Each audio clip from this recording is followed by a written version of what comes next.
Welcome to Onslow County Today. I'm your host, Lisa Whitman-Grice, and today you find us at the Onslow County Environmental Education Center here in beautiful Sneads Ferry.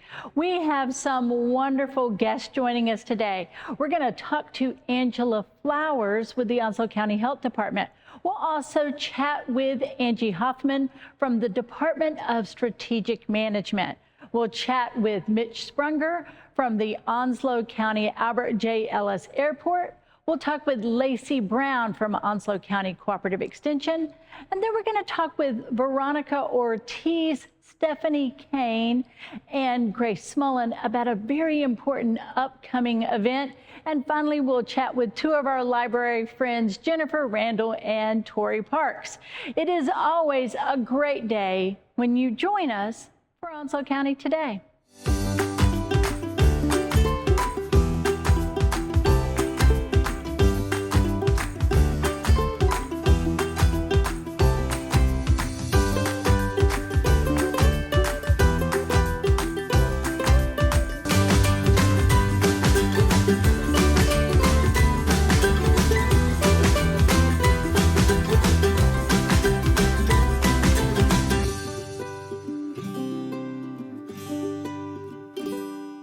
Welcome back to Onslow County Today, and joining us now is Angela Flowers from the Onslow County Health Department.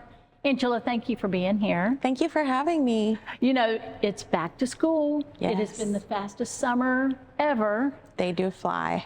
But now it is time to get ready to get our kiddos back to their routines. And the first and best way to do that is to make sure everybody's at their best. And that's why you're here today, to talk to us about back to school preparations, exams, vaccinations. So let's start with your well checks. Why is that important? When is it required? And what do we need to do? So it's important for you to do your routine well child checks regardless of back to school time. It's recommended that you do those at least every year. And that's just making sure that you're staying healthy and that anything that could be coming up can be caught in advance. Okay. Just making sure everyone stays healthy. And what sort of things? So, you know, we think about that sort of starting off kindergarten, that health assessment that we want to do to make sure that we're ready to go. What sort of things are you all looking at? So anyone who's entering North Carolina school for the first time is required to have a health assessment form. So we can help with that at the health department. We do a complete well physical. We examine their eyes. We do vision screenings, hearing screenings, and any other recommended screenings for their age. Absolutely. And so we're making sure that they're all good to go. And as you said, this isn't just for kindergarten. If you're moving to North Carolina, this is a requirement to start school. Correct. It is. You have to have had a physical assessment within the past 12 months to be able to enter North Carolina schools for the first time. Very good. Yeah. Get that done so that when you go and enroll, everything is ready to go. Yes, it's due within the first 30 days of school.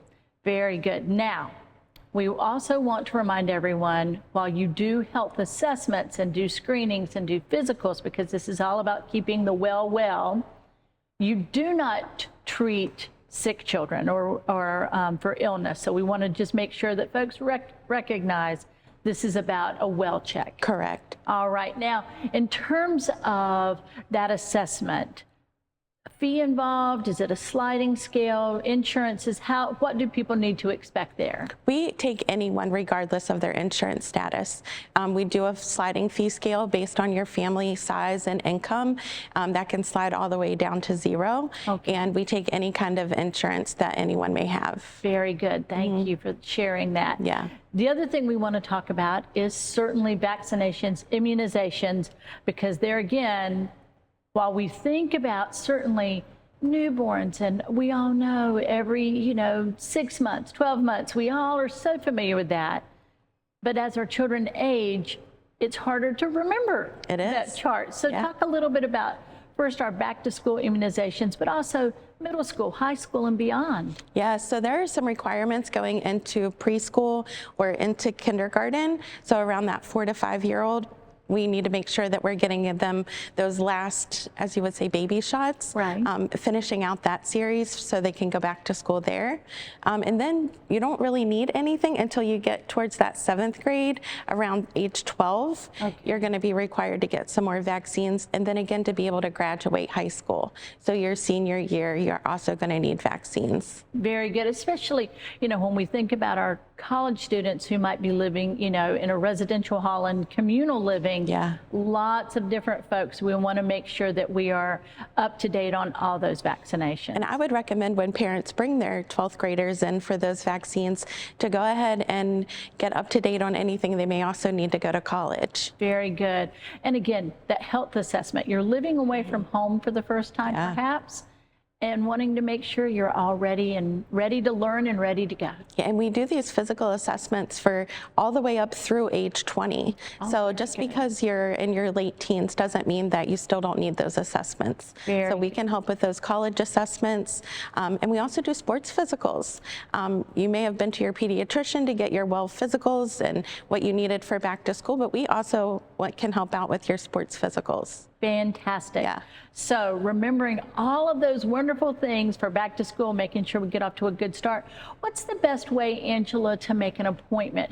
When are you open, and who do we need to contact to make that appointment? We're open Monday through Friday from 8 to 5.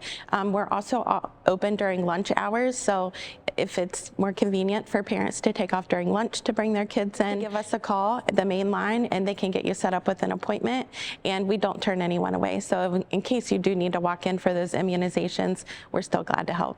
Fantastic. Well, whether you are sending your big kid off to college or starting kindergarten, you all are our go-tos to make sure they're happy and healthy. Last thing, Angela, I'd love for you to think about and share with our viewers, why is that so important? We want to make sure that our children stay well. It's so much more difficult for us to get behind the curve and then to have to do treatments for illnesses. And we want everyone to just stay healthy and happy and enjoy their school year. Well, that is perfect. Angela Flowers, thank you for being here from the Onslow County Health Department, and thanks for what you do for our families. Thank you. Welcome back to Onslow County Today, and joining us now is a new face to Onslow County Today, but certainly not the county, Angie Hoffman, who is our Director of the Department of Strategic Management. Did I get all that right? Yes, ma'am. Thank you for having me. Well, you know what? It's all kind of new to all of us, right? New position for you, new position for new department for the county.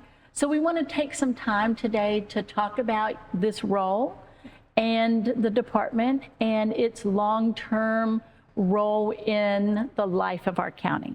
So the first thing is congratulations, because not only do you have this position, but you have just gotten your master's degree as well. Yes, ma'am. That is fantastic. We're so proud of you and so happy for you. And you're bringing a wealth of talent and energy to this position. So what you doing, Angie? Because it's a big job, right? Yes, ma'am. It has been a big job.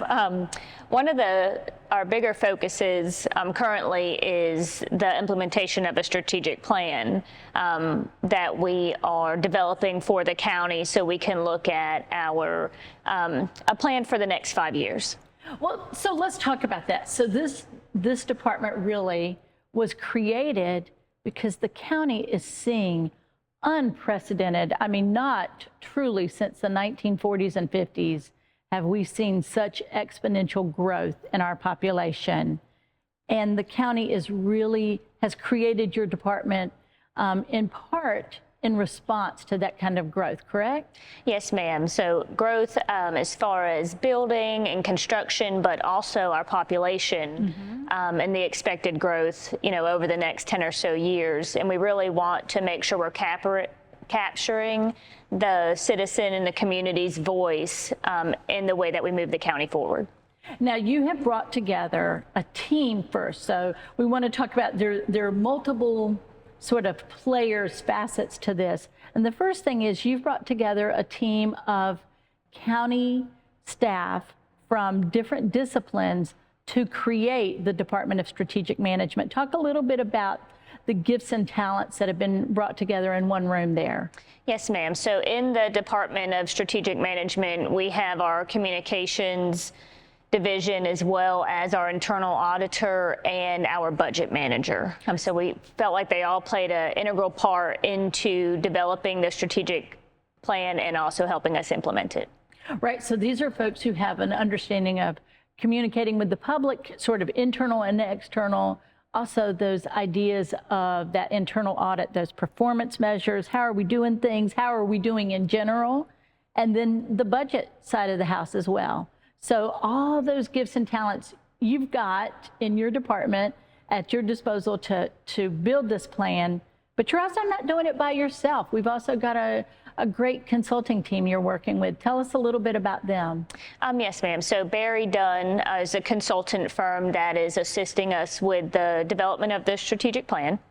Okay, and Barry Dunn, again, very wonderfully gifted folks who come from areas of local government and different avenues, bringing their skill set. And then you're bringing them all together.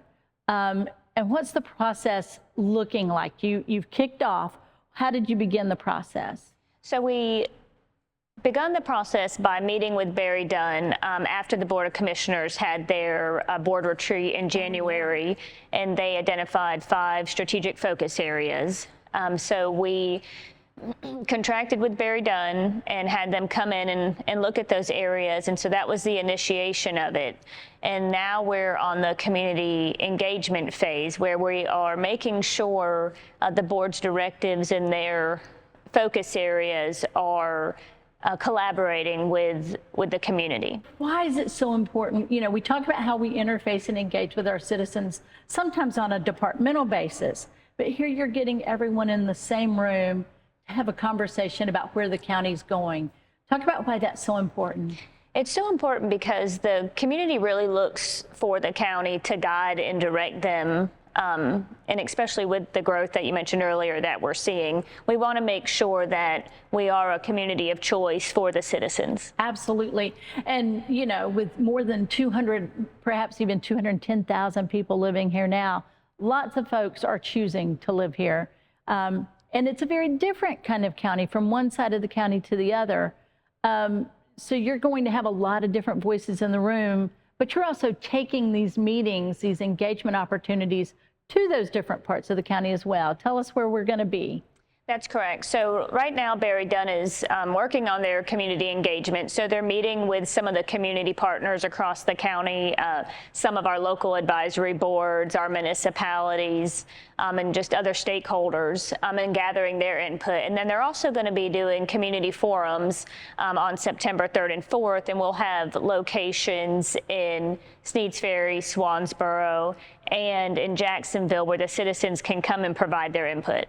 Now, again, we want to encourage people to do that. It's an open meeting, but this isn't, you know, we did, for example, our Horizon 2040 meetings, and those were kind of drop in and look at maps and have a conversation with staff sort of one-on-one. But this really is a forum. This is a come, sit, listen, and engage back and forth. Talk us a little bit about that format, if you will. Okay, so this is Barry Dunn's going to be coming in and they're going to be hosting these. And so they're going to be meeting with all the participants, and then they'll be breaking them into focus groups and kind of talking to them individually or in small groups, just so we can make sure that we're capturing all their thoughts and input. Almost a third of our population is under the age of 18.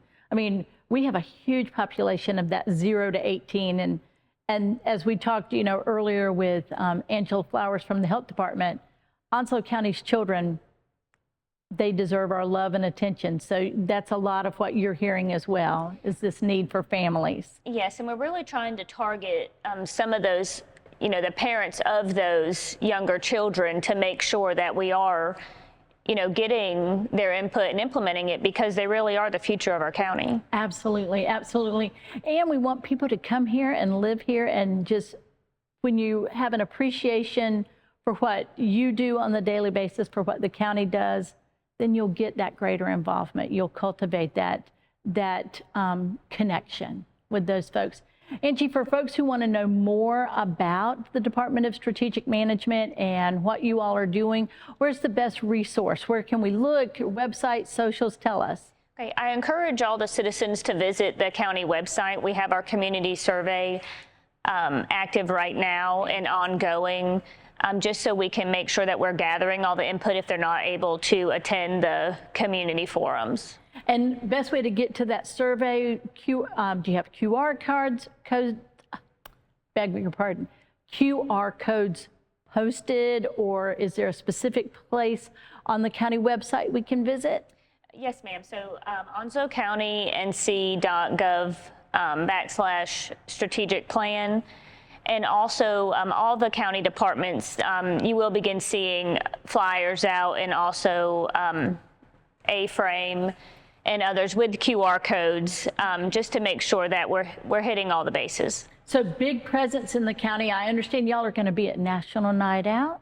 We are going to have a booth there, so stop by that booth as well. Yep, we will be at National Night Out. We'll have the ability for the citizens to fill out the survey online on iPads. They can use the QR code, and also we'll have paper surveys available for anyone who would like to use that format. Fantastic. So from high tech and QR codes right down to just filling out an old-fashioned good old paper survey, you're going to make sure that we have a voice. Yes, ma'am. Well, Angie, thank you again. Congratulations. We are excited about what you all are doing and look forward to hearing more. Thank you.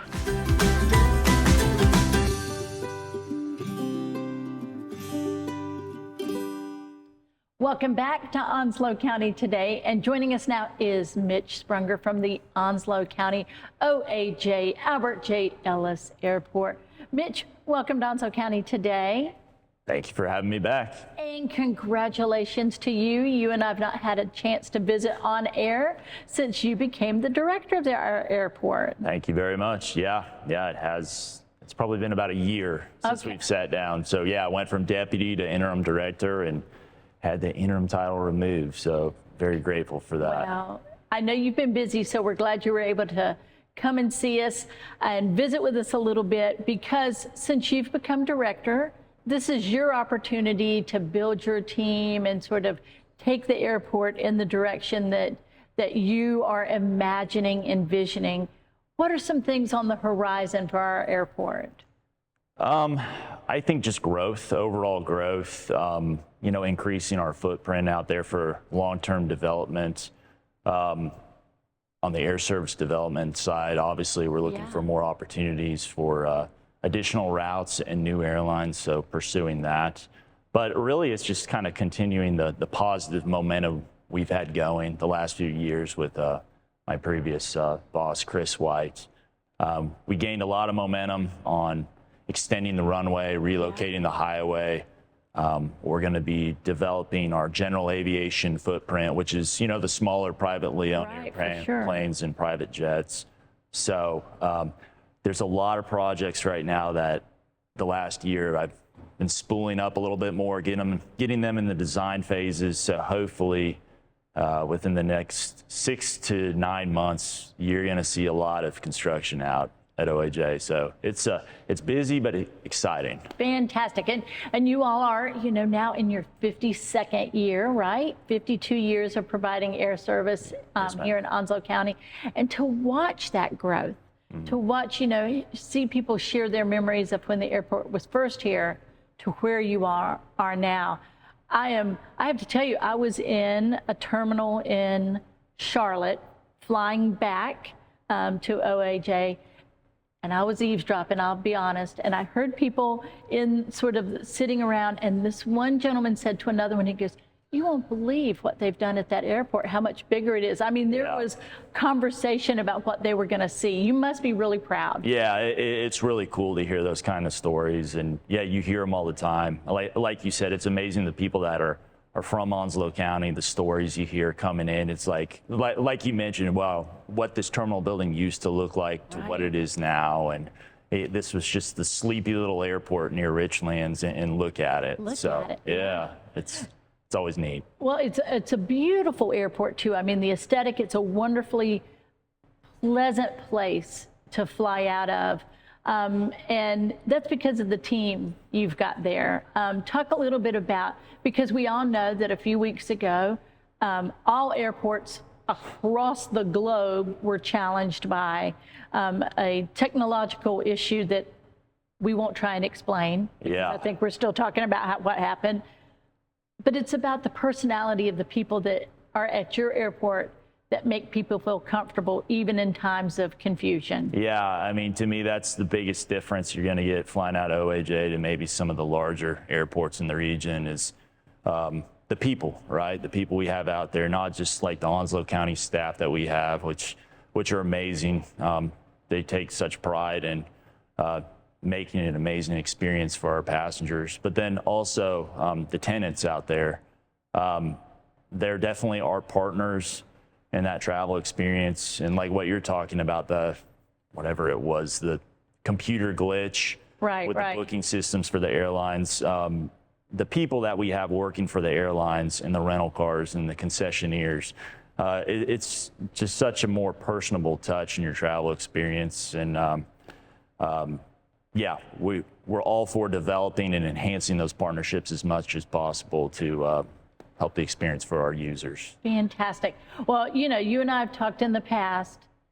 My house sits sort of under one of the flight paths. Mm-hmm. That is not a bad thing, because all it does is make me want to go somewhere, Mitch. There you go. And we want to talk about summer travel, how it's been, and then what we want to encourage people as reminders as they continue to take those trips just before, you know, things have to get back to the regular time, you know, school's back and we're out of vacation mode. So we've still got some weeks left of vacation. Sure.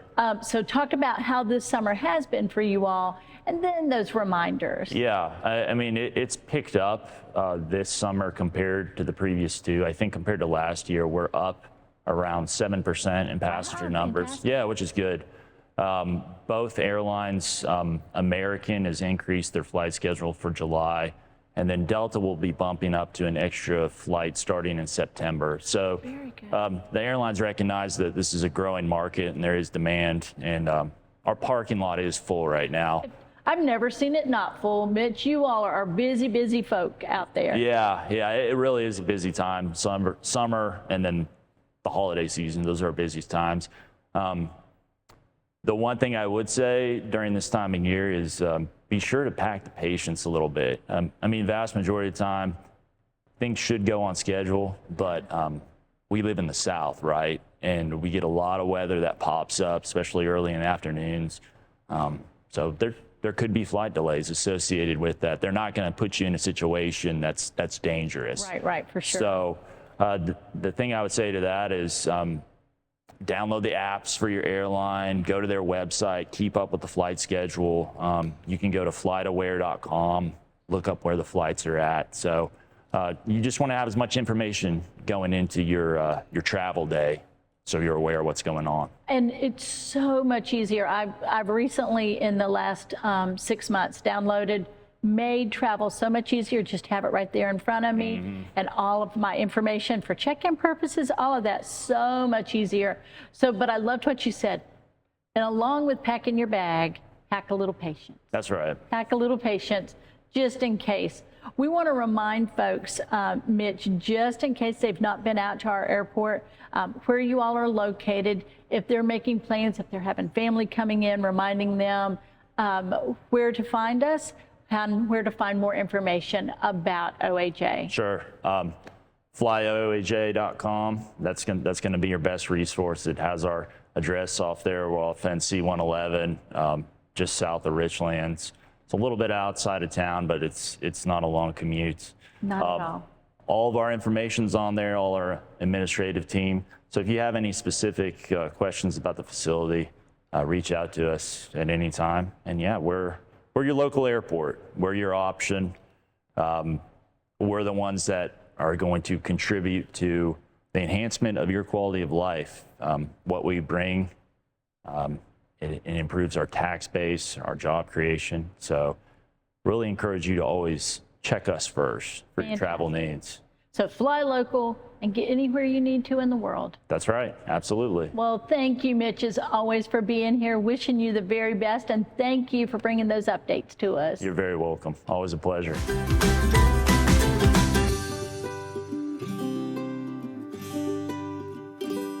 Welcome back to Onslow County Today, and joining us now is Lacey Brown from the Onslow County Cooperative Extension Office. Lacey, thank you for being here. Thank you for having me. So, as I understand in our earlier conversation, you've been here not quite a year, and your role with the Cooperative Extension specifically, share with us. Yeah, so I'm the Agriculture Program Assistant. So I work with 3 of our agents there, horticulture, consumer horticulture agent, commercial horticulture agent, and then our livestock and field crops agent. So a lot of my job is different. Every day I'm out on the farm. I could be in a classroom. I could really be anywhere in the county too. So it's a very diverse job, and I've really enjoyed it so far. Well, you work with an awesome team. I'm sure you found that out. Yeah. I mean, all of those folks are favorites of ours who join us here on Onslow County Today a lot, and what they do for the community is so important.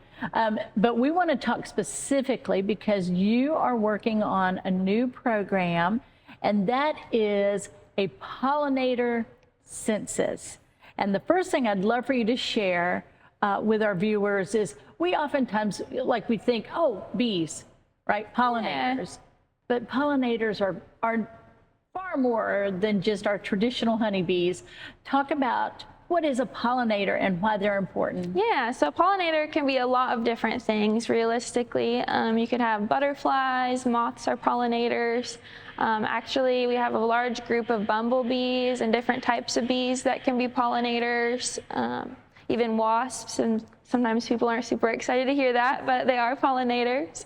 But they're really beneficial for our plants. That's how they reproduce. That's how they spread the pollen. We really want to take care of our pollinators and protect them by incorporating habitats that support them. But they're really beneficial, and we really need to help them, and this is a great way to do that. So when we talk about a census for our pollinators, we want to talk first about the date and why that date's important this time of year, because, you know, I tend to think of, and this is just me, so I'm learning, I tend to think of springtime as that time, but we're looking at later summer. Talk about that. Yeah, so one of the things that I wanted to mention too, this program is based out of the University of Georgia. So actually the timeline-wise, this lines up when a lot of their school systems begin. So a lot of schools incorporate this program. It is a statewide program through Georgia, Florida, South Carolina, and then North Carolina. So we want to make sure we're hitting some of those schools. Unfortunately, here in Onslow County, a lot of our schools haven't started quite yet. But we do have our community members that are allowed to be involved, and youth, and then also our master gardeners help out too.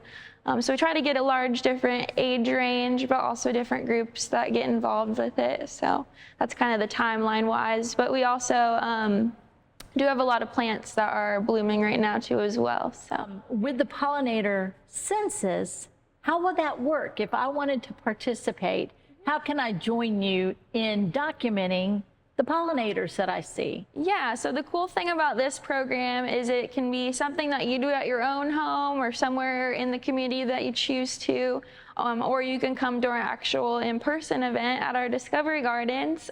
So the dates are going to be August 23rd and 24th. Our in-person event is on the 24th, so we're going to be doing that from 8 to 12 at our Discovery Gardens, which is 4024 Richlands Highway. So feel free to come out, bring your kids. Even if you just want to come by yourself, you're more than welcome, and we'll have all of the materials there for the event. So we're really excited about that.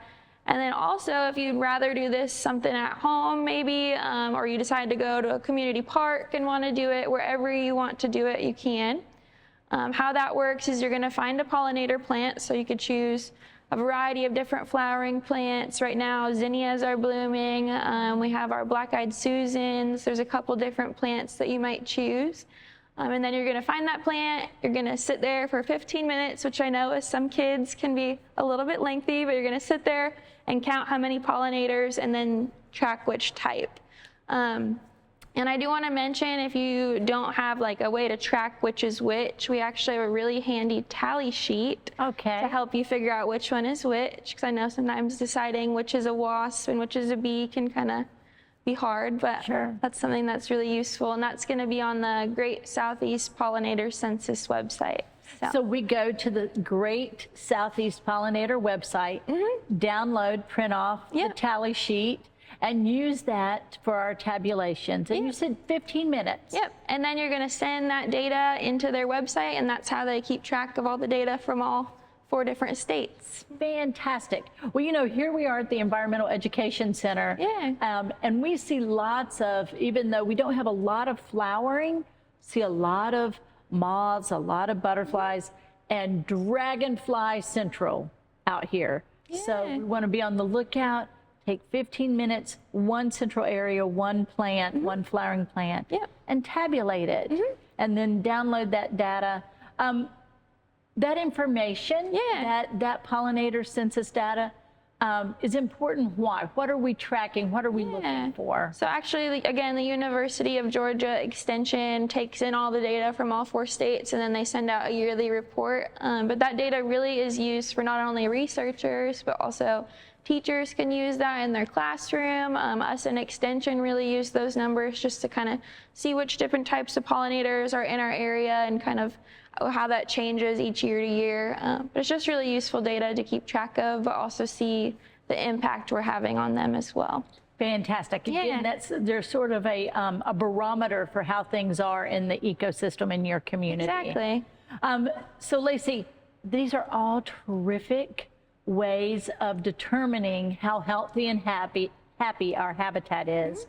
If you were to give some guidance as to what we might plant in our own yard to attract particular kinds of pollinators, everybody sort of has their favorite, you know, if you're a bee person or if you're a butterfly person, what are some guidance? What are some things that we can look at? Well, actually, if you come to our event in person, we're going to have a lot of different resources that give you exact plants that you might choose for your area.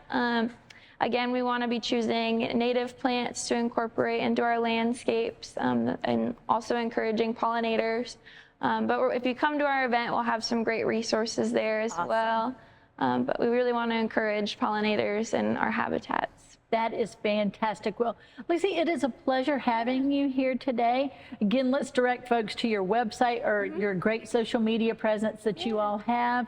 And one more time, tell folks where the event will be and when it will be. So if you're coming to our in-person event, that's going to be on August 24th from 8 to 12 at our Discovery Gardens, which is 4024 Richlands Highway. We'd love to have you guys come out and support our pollinators. Wonderful. Thank you for being here, and we're going to be on the lookout. I'm going to go out and do my own pollinator census right here at the EEC. So thank you. Thank you for having me.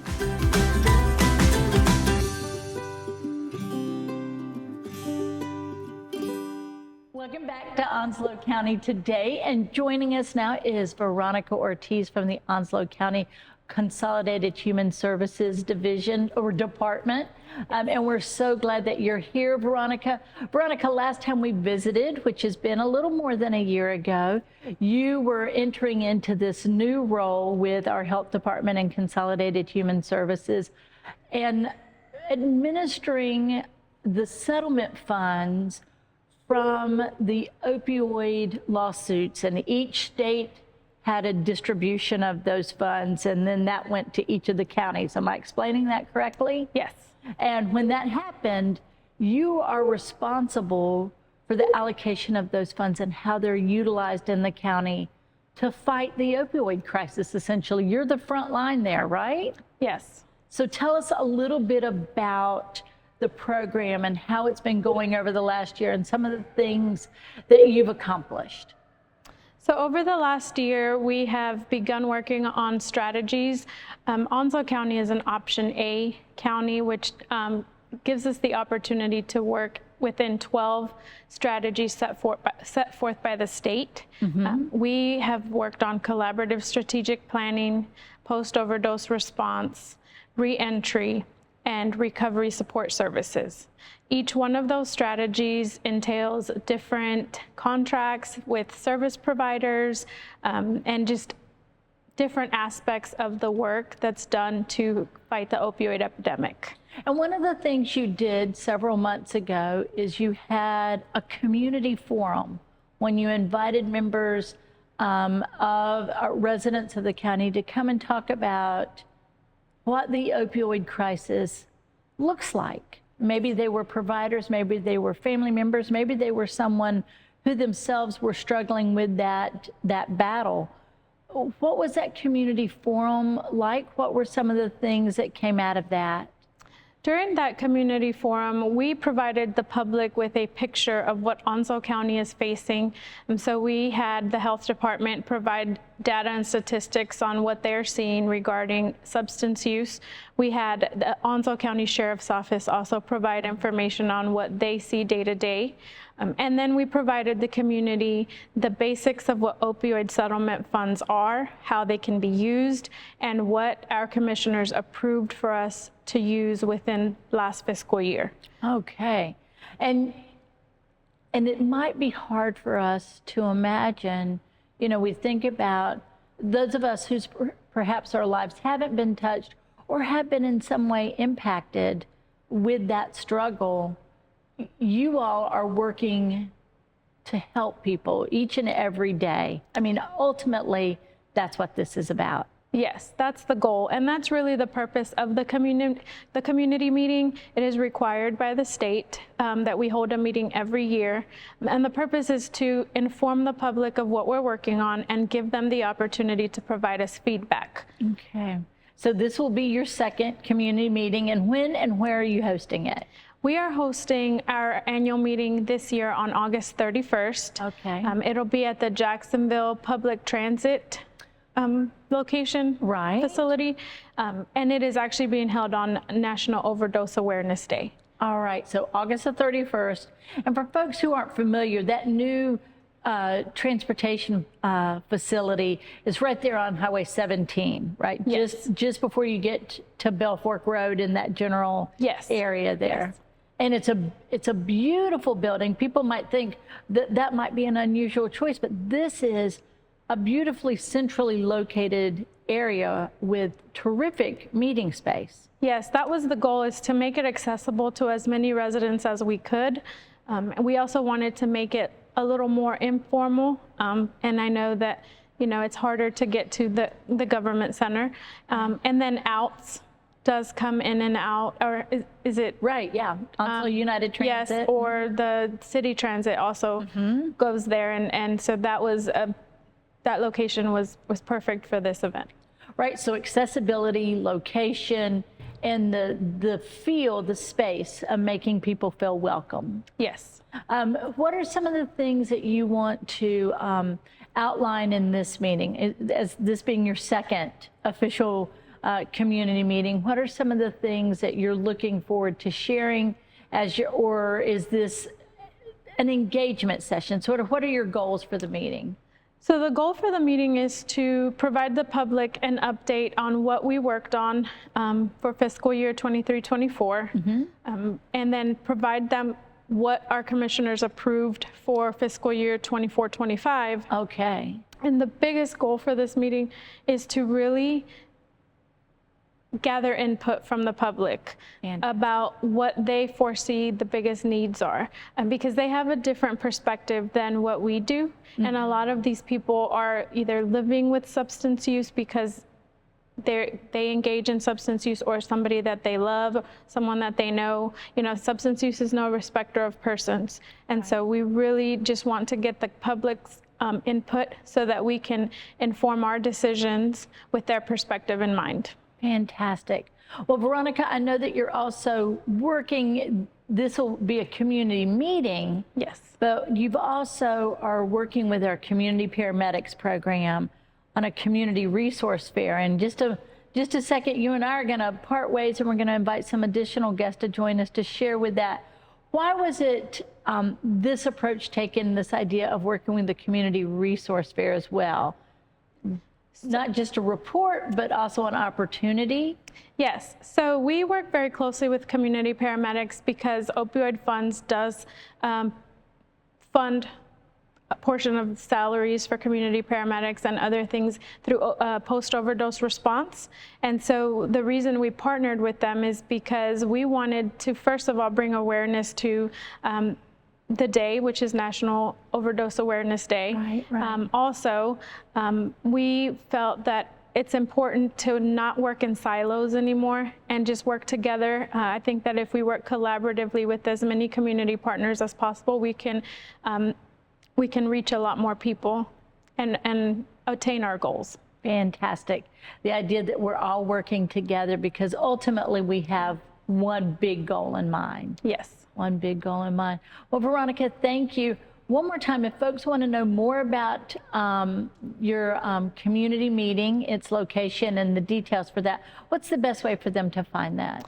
So we will start putting things out on the county website, on the county Facebook page, and then if anyone has any information or would like information or would like to join the community, if you're a service provider and would like to join with a table at the community fair, you can contact myself or you can contact community paramedics, and we would be happy to point you in the right direction. All right. Best way to find your number is on the county website, or can you share that with us now, please? Yes. So you can reach me at 910-989-3012 or via email, which is Veronica_Ortiz@onslowcountync.gov. Fantastic. And this is an opportunity for folks, before we get to the end of the month, this is a great way for them to reach out and say, I'd like to be part of your event and share what we do as well. Yes. Fantastic. Well, Veronica, thank you. Thank you for what you've done for our community, and this idea of collaboration for meeting that goal is outstanding. And we look forward to talking with you after this community meeting and getting the updates on what you've heard from our citizens. Thank you, Lisa. Thank you for having me. It's a pleasure.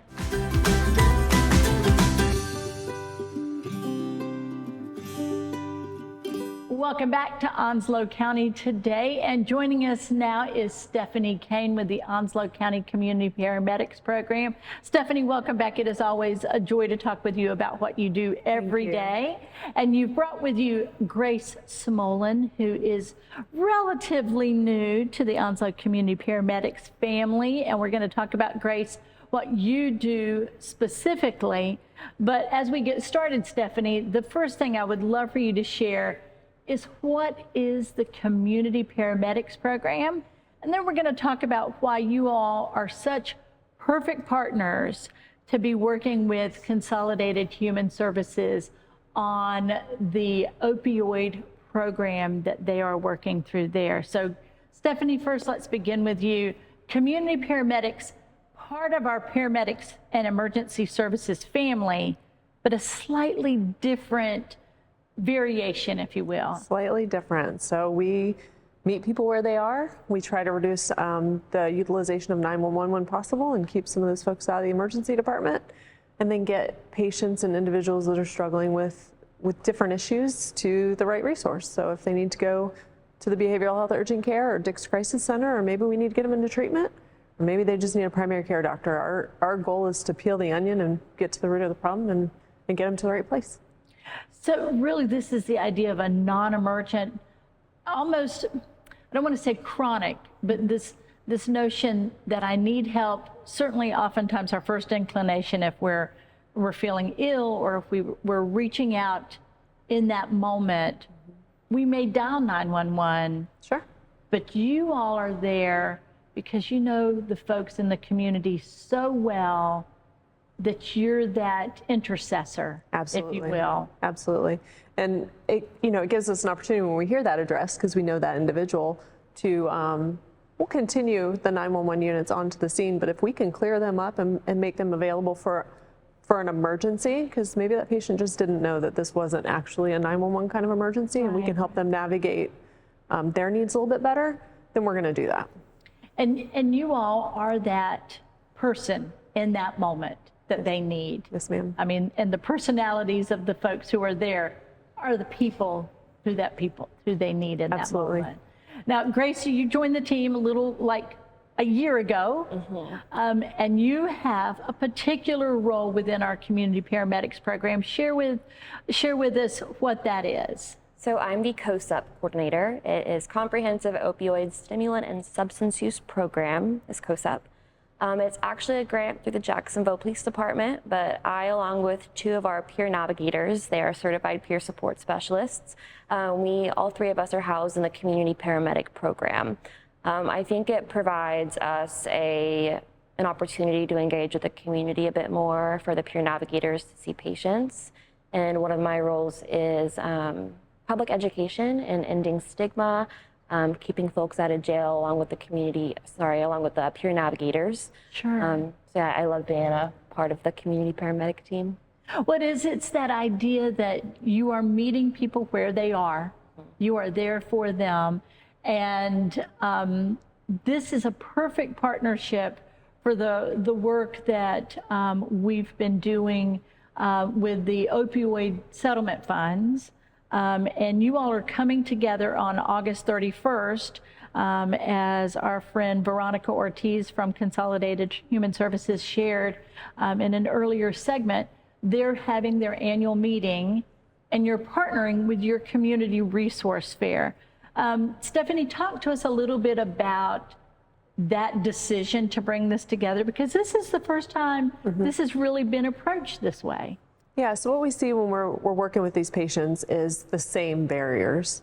They don't have insurance. They can't afford a haircut. They don't know how to find food. So one of the resources we have is we're running from the food bank to these homes, trying to engage with these patients. You know, we build rapport with the little pieces, and once we build that trust and they allow us to help them, we can help them. But with this resource fair, our goal is to have all of those things present and in the same place, so that they're not having to drive to Richlands and then to Jacksonville and to Sneads Ferry. And most of these folks don't have transportation, which is why we thought the transportation center would be a great opportunity.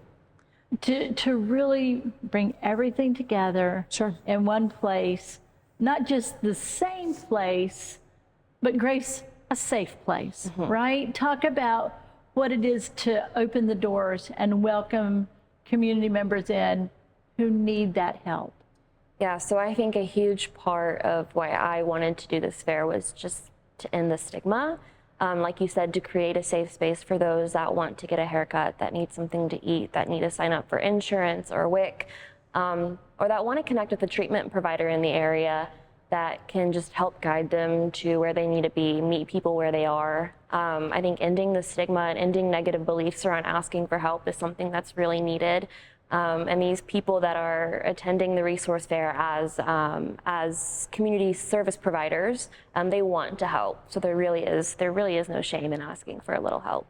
And that's just it. It's taking away that level of shame, because once we can pull that aside, once that's out of the way, opens the door for help. Now, this isn't, Stephanie, just for perhaps folks who are struggling, but maybe the people who love them as well, community members, family, friends. Sure, absolutely. So something that we've kind of been doing for the last few years is that Narcan training or bystander awareness training. So this is also going to be an opportunity for family members and friends to learn some tools for their toolbox in case there is an emergency that they can help intervene. But we're also going to provide resources for them. Oh, fantastic. A lot of times there's a little bit of a codependence type situation. And so we help the family members as well as the individuals make sure that they know that there's meetings and there's support available for them. Fantastic. Now, Grace, you're inviting members of the community who are providing these resources to participate. How do we get to join in? How can we help you help our community? Yeah, so I think the easiest way would be to contact me or Stephanie. Stephanie, you can give that phone number. I don't know it off the top of my head. How to reach the best way to reach community paramedics? Sure. So the main number into our office is 910-989-5075. Okay. Email address, Stephanie_Cain@onslowcountync.gov, and then Grace_Smolen@onslowcountync.gov. So email, reach out and say, I want to help. I want to be there. And And the event, as we know, is August 31st. What are the times of that event so that we can kind of plan and think about how we can share this? Yeah, so August 31st is International Overdose Awareness Day, which is one of the main reasons we wanted to have it on that day. And the resource fair will take place from 4 to 7 p.m. It is a Saturday, so it'll be a Saturday evening there at the Transportation Center in Jacksonville. Resources, making connections with the community. Stephanie, I know you and I've said this before, we've talked about this, the patients that you see and that you've forged these bonds with, talk about how they've shared with you the difference that the community paramedic program has made in their life. It's interesting. We'll get phone calls. We sent a gentleman up to Virginia. We've been working with him for probably 3 years. And just a phone call and said, I'm here and I'm alive and thank you. You can't beat that. You can't beat that. I wish we got that from everybody.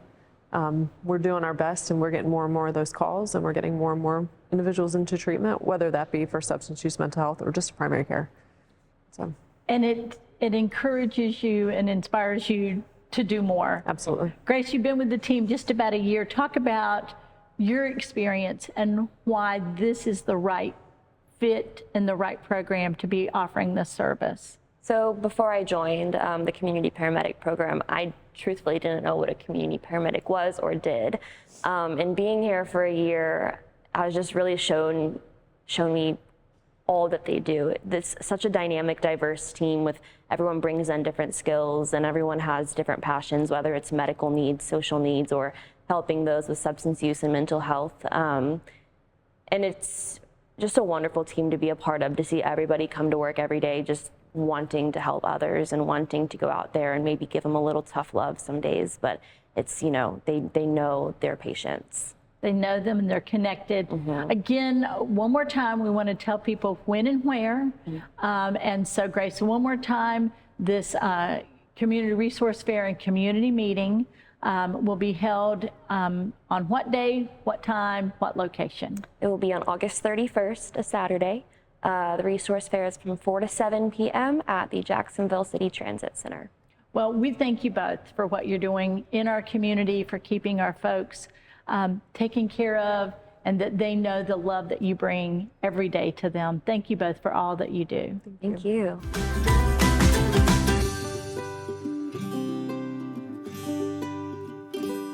Welcome back to Onslow County Today, and joining us now are two of our most, I almost said funnest. Well, we are fun. Two of our most fun guests. We always enjoy having you all here. Jen Randall, Youth Services Team Leader at Main Branch for Onslow County Public Library. Tory Parks Communications with our public libraries. We are so glad you all are here. Sorry we don't have chairs. I know you're tired, Jennifer Randall. Has it been a long summer? It has been a very long summer. Has it been a fun summer? It's been the most fun summer, and we've definitely been rocking and rolling with our summer reading.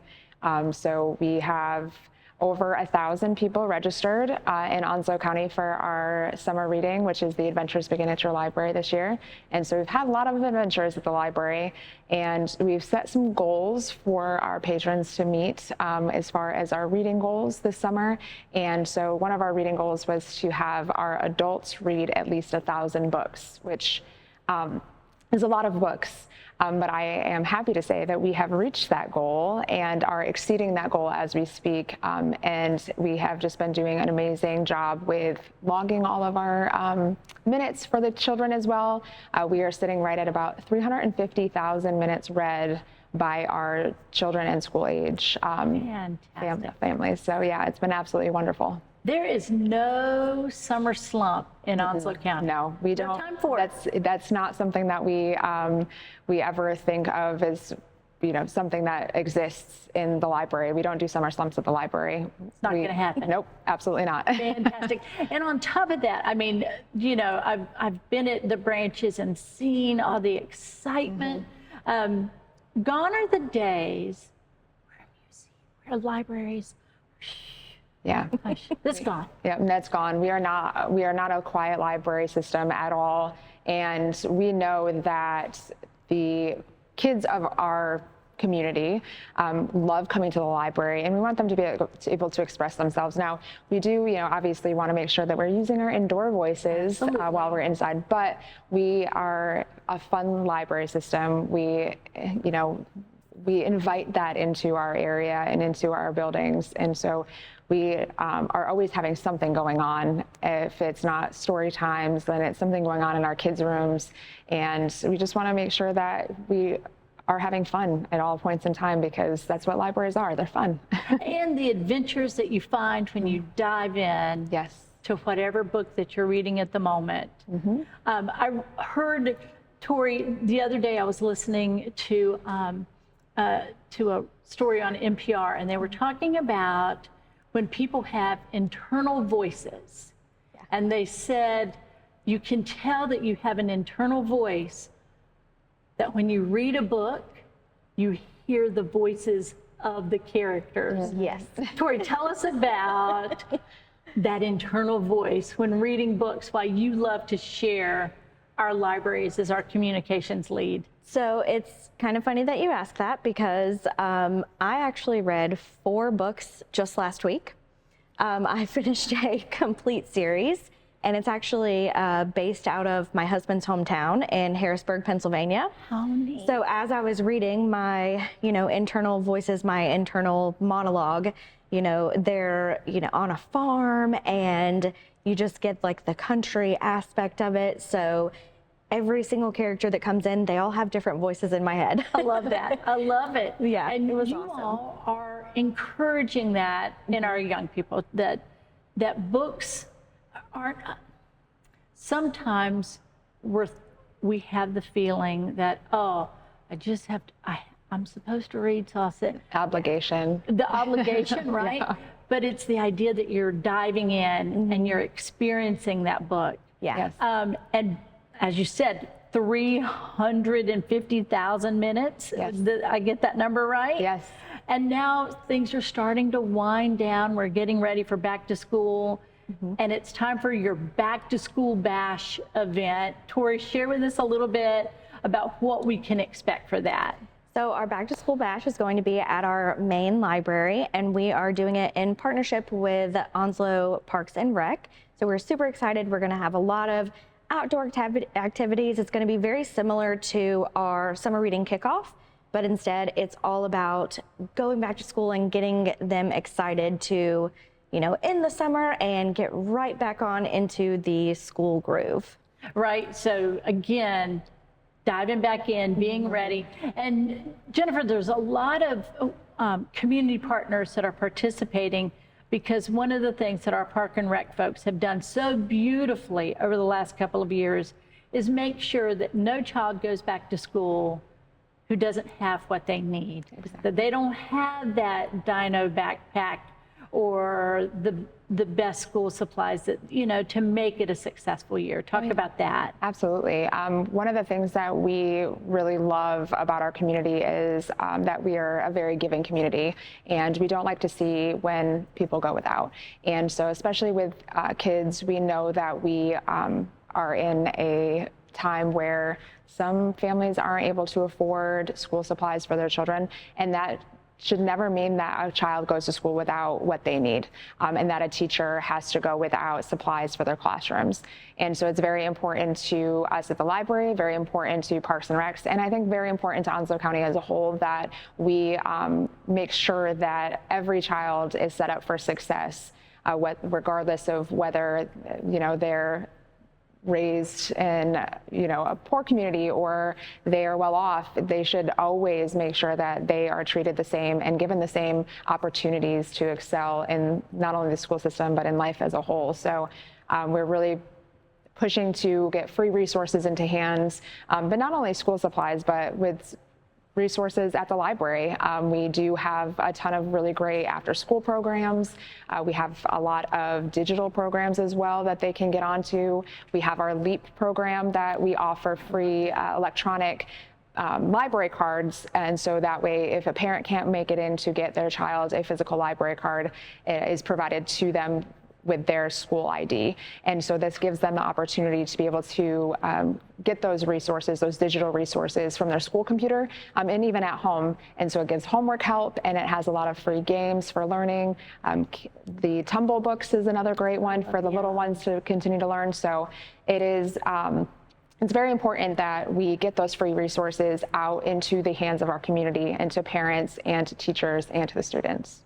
You know, that availability of resources isn't just about the things either. No. Right? It's about my community loves and supports me and is there for me.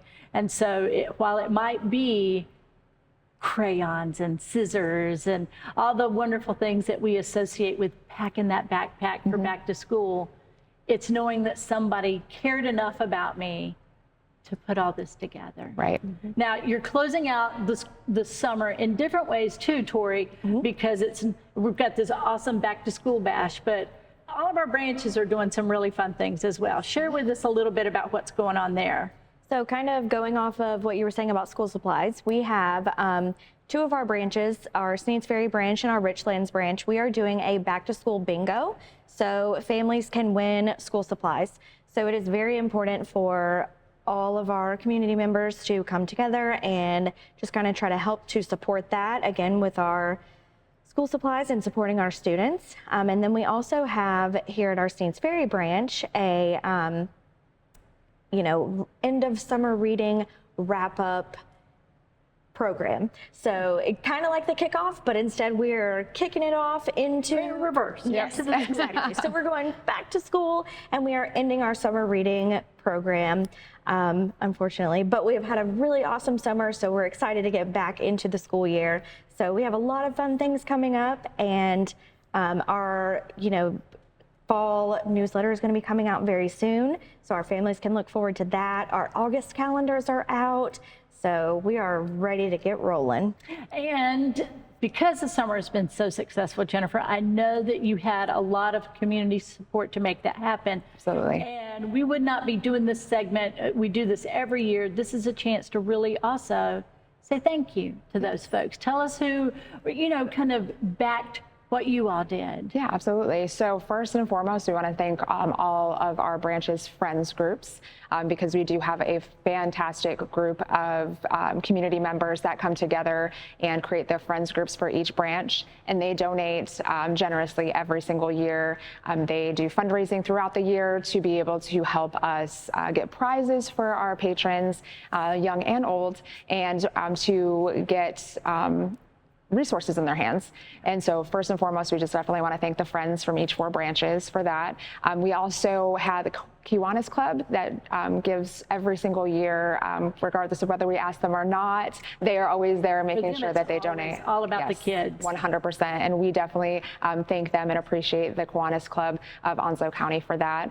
And then we had some generous donors from the community give free coupons and free passes to their facilities. So we'd like to give a huge shout out and thank you to Zing Zum's Children Museum and Altitude for giving us free jump passes and free day passes for their program, which is amazing.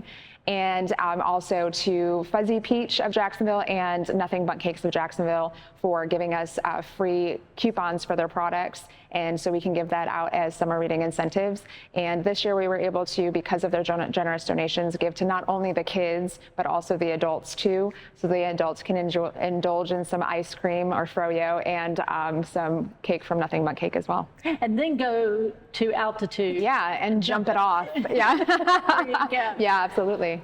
Oh, well, what a great summer it sounds like you all had, jumping right into fall. Tory, as always, we always ask that you please remind everybody the best way to find out what's going on. So our Facebook page is always hopping. We have a huge Facebook reach. We are currently reaching over 70,000 people who come to our Facebook page. So that is always a very popular place to come find out any information. We have our weekly Wowberry newsletter. We have our quarterly newsletters that you can find in all of our branches. We also have a monthly calendar that you can find in all the branches. And then of course our website. Fantastic. Thank you all for taking your time and sharing with us, and for what you've done for our kiddos and our families in general, our readers of all ages this summer. And we are looking forward to learning more about what's going on in the fall. Oh, yes. Well, thank you for having us as always. Thank you.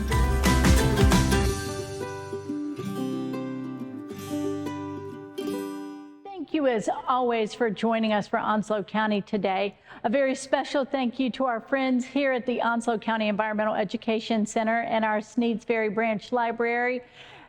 What a beautiful location to get out and explore. We also want to thank all of our guests for joining us. Angela Flowers from the Onslow County Health Department, Angie Hoffman from the Department of Strategic Management, Mitch Sprunger from the Onslow County Albert J. Ellis Airport, Lacey Brown from Onslow County Cooperative Extension, also our friends Veronica Ortiz, Stephanie Cain, and Grace Smolen from Department of Consolidated Human Services and our Community Paramedics Program, and finally Jennifer Randall and Tory Parks from the Onslow County Public Library. You know, Onslow County is beautiful any time of year, but this summer, as always, we want you to get out and explore your Onslow County today. We'll see you next time.